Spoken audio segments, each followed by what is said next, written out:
정부 혁신 성장을 이끌기 위해 장관급 부처로 승격한 중소벤처기업부가 넉 달째 수장 없이 표류하고 있습니다. 박성진 장관 후보자 낙마에 이어서 홍종학 장관 후보자도 편법 증여 논란으로 청문회에서 공을 치렀습니다. 다음 주 월요일 장관 후보자의 청문 보고서 채택 여부에 이름이 뭐야? 김동욱 기자입니다. 제 이름. 문재인 정부 혁신 성장을 이끌 중소벤처기업부가 이쁜이. 넉 달째 수장 공백 사태를 빚고 있습니다. 중기벤처부는 지난 7월 장관급 공주. 부처로 승격됐지만 이로 인해 장관 임명에 공주. 어려움을 겪어왔습니다. 청와대는 박성진 장관 후보자가 낙마하자 청문회 통과 가능성이 큰 국회의원 출신의 홍종학 후보자를 지명했습니다. 하지만 홍 후보자도 편법 증여 논란으로 청문 보고서 채택에 난항을 겪으면서 중기벤처부 공무원들과 중소기업인들은 촉각을 곤두세우고 있습니다. 중기벤처부 노조는 성명서를 내고 청년들의 미래를 위해 만들어진 부처가 아직도 제자리를 찾지 못하고 있으니 부끄러운 일이라며 정치권이 대승적 판단을 해달라고 당부했습니다. 중소기업인들은 당장 내년부터 최저임금 인상과 근무시간 단축이 시행되는 만큼 생존의 비상이 걸린 상태입니다. 대기업 일감 도와주기 근절과 생계형 업종 법제화, 중소기업 기술 탈취 근절 등 풀어나가야 할 난제들도 산적해 있습니다. 부동산 투자에 몰리는 자금을 벤처 투자로 옮겨지도록 하여 제2의 벤처붐 조성에 앞장서겠습니다. 당장 해결해야 할 과제부터 정부의 혁신 성장까지 갈 길이 먼 중기벤처부가 이번엔 성장을 맞이할 수 있을지 관심이 쏠립니다. 연합뉴스TV 김동욱입니다. 자유한국당 홍준표 대표가 박근혜 전 대통령의 당적 정리 후 처음으로 보수의 심장부 대구를 찾았습니다. 홍 대표는 박정희 전 대통령을 전면에 내세우며 TK 민심 달래기에 진력했습니다. 강민경 기자입니다. 홍준표 대표는 박 전 대통령 출당 후 첫 행선지로 대구를 택했습니다. 바른정당 통합파 복당을 둘러싼 내부 갈등이 수습됐다고 판단하고 본격적인 보수층 민심 잡기에 돌입한 겁니다. 아무도 아니야. 홍 대표는 박 전 대통령의 아버지인 박정희 전 대통령을 전면에 내세웠습니다. 당사의 이승만, 박정희, 김영삼 전 대통령의 사진을 걸겠다는 약속도 했습니다. 강단과 경기 그리고 추진력 대한민국의 역대 지도자 중에서 그만한 지도자는 저는 없었다고 저는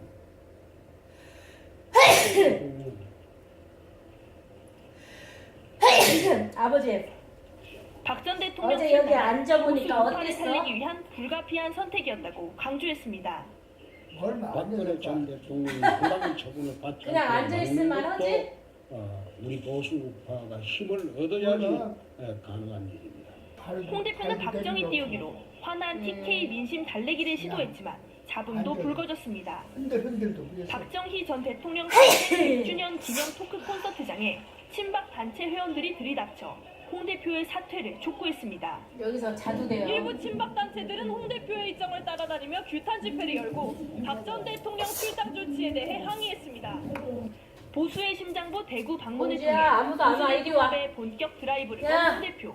이리 와. 하지만 박 전 대통령 제명이 불러온 텃밭의 싸늘한 민심도 확인해야 했습니다. 연합뉴스TV 강민경입니다. 바른정당과의 중도 통합로를 둘러싼 국민의당 내 노선 갈등이 안철수 대표의 진화 시도에도 악화하려를 보고 있습니다. 비안철수계가 연일 원칙적인 비난을 쏟아내면서 당이 심리적 분당 상태란 지적이 나올 정도입니다. 이재동 기자입니다. 최고위원회 회의 초반까지만 해도 국민의당 내부 갈등은 진정 국면으로 접어들 것이란 기대감이 번졌습니다. 전날 의원총회에서 호남 중심의 외연 확장이라는 점을 분명히 한 안철수 대표는 당 내홍에 대해 특별한 언급을 하지 않았습니다. 하지만 박주현 최고위원의 발언 차례가 되자 분위기는 반전됐습니다. 박 최고위원은 작심한 듯 바른정당과 손을 잡으려는 안 대표에게 직격탄을 날렸습니다. 다당제를 하려면 선거제도 개편과 권력구조, 분권 개헌에 힘을 쏟아야 할 것입니다. 하지만 그것조차도 합리적인 협치에 의해서 해야 할 일이지 악마와 손을 잡아서 할 일은 결코 아닙니다. 친한 진영과 비한 진영 간의 시각차가 좀처럼 좁혀지지 않자 일부 최고위원은 자성의 목소리를 내기도 했지만 아직 경선 중인 것 같은 그런 나 아까 분위기를 보여줘서 집으로 전화 국민 여러분께 죄송하다는 말씀을 드립니다. 할때 그동안 안 대표를 그때 공개 비판한 이상돈 의원에 대한 징계안이 제출되면 이른바 엄마, 합리적 엄마는 오늘 공단을 안 갔다 뒷받침하는 그랬잖아. 상황이 이어지는 모양새입니다. 엄마는 일 안 안 갔다 대표가 그랬어. 호남 중진을 포함한 엄마는 의원들을 일안 두루 만나며 가고. 적극 응. 소통에 힘쓰고 있는 가운데 오는 21일 오빠만 일이 극장 바빴지. 토론이 열리는 아버지 오늘 의원총회가 토요일인데. 그치? 갈등 봉합의 분수령이 될 것이라는 관측이 나옵니다. 연합뉴스 TV 이재동입니다.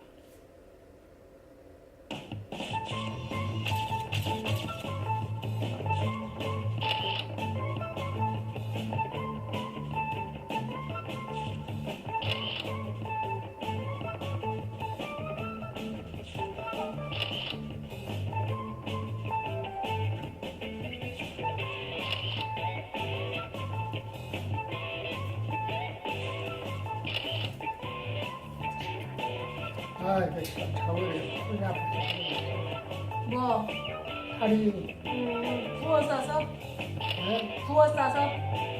아니 짧으면 괜찮을 거야.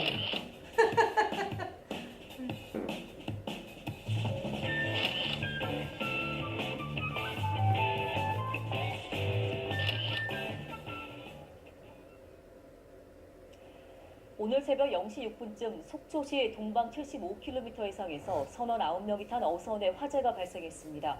신고 접수 1시간 30여 분 만에 해군 함정이 도착해 화재 진압을 실시했으며 선원들은 인근 어선에 의해 모두 구조됐습니다.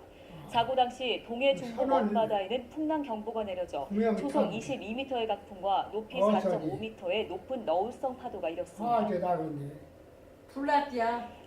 오늘 오전 0시 15분쯤 경기도 김포시 대구면의 한 합성수지 가공 공장에서는 불이 나면서 1시간 23분 만에 꺼졌습니다. 이 불로 2,000제곱미터 규모의 창고 3개 동과 식당 2곳이 불에 타 소방서 투자 총 김포에 불 나서 2,900만 원의 재산 피해가 피해가 1억 원이래. 발생했습니다. 다행히 새벽 시간이라 근무자 없이 공장이 비어있어 인명피해는 없었습니다. 소방당국은 공장 앞에 쌓아둔 스티로폼에서 처음 불이 시작됐다는 목격자의 진술을 토대로 정확한 화재 원인을 조사 중입니다.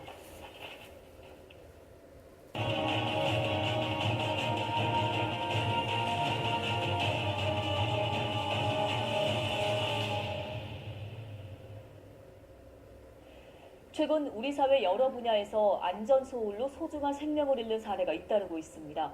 안전수칙을 지키는 일은 때론 불편하고 번거롭지만 지키지 않으면 치러야 할 희생과 대가가 너무도 큰 상황인데요. 연합뉴스TV는 일상화된 안전불감증과 부주의가 초래하는 각종 안전사고의 실태와 원인을 진단하고 대안을 제시하는 연속기회 안전이 생명이다 시리즈를 마련했습니다. 이번에는 인기 여가 문화로 자리 잡은 바다낚시의 안전 문제와 사고 원인을 짚어봤습니다. 최지숙 기자입니다. 등산을 제치고 국민 취미 1위에 오른 낚시. 탁 트인 해상에서 짜릿한 손맛을 느끼고 가까운 사람들과 직접 잡은 화로회를 즉석에서 맛볼 수 있는 바다 낚시는 특히 인기입니다. 스트레스 풀고 보다 부부간에도 많이 하고 친구간에 동료간에 가서 많이 즐기고 그런 것이 좋은 것 같아요. 하지만 18명의 목숨을 앗아갔던 2015년 돌고래호 사고부터 지난달 구명조끼를 입지 않은 일가족의 4살 어린이 사망 사건 등 낚시어선 사고도 끊이질 않고 있습니다. 괜찮겠지라는 생각에서 빚어진 참사들입니다. 낚시 인구가 많아지면서 법 위반 건수나 사고 위험도 늘고 있는데요. 대부분 안전불감증이 원인으로 꼽힙니다.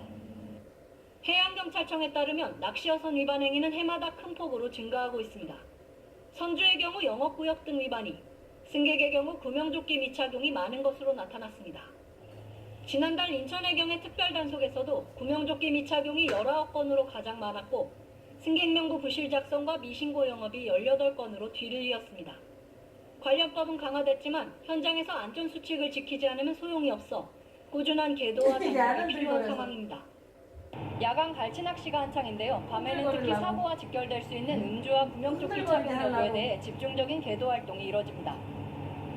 위험성을 고려하지 않고 단순히 취미 활동을 즐긴다는 생각에 신분증 없이 배에 오르거나 술을 받고 타는 경우도 여전합니다.